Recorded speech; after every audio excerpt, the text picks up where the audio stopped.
La Biblioteca del Fondo ha acollit aquest dimarts una jornada sobre cooperativisme i economia social organitzada per l'empresa Gramimpuls. Es tracta d'una acció que s'emmarca en el programa d'Ateneus Cooperatius 2017, un projecte del qual forma part Santa Coloma mitjançant Gramimpuls amb presència a l'Ateneu Cooperatiu del Barcelonès Nord.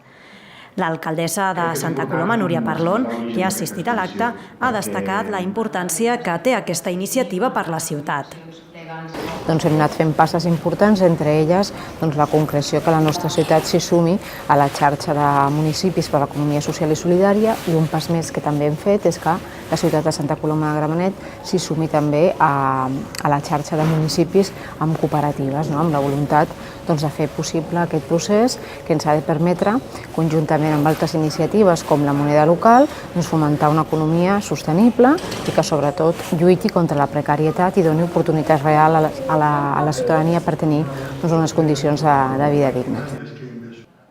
La jornada també ha comptat amb la presència del primer tinent d'alcaldessa i president de Gramimpuls, Esteve Serrano, el president de la Federació de Cooperatives de Treball, Perfecto Alonso, i d'Ivan Miró, impulsor de la cooperativa La Ciutat Invisible.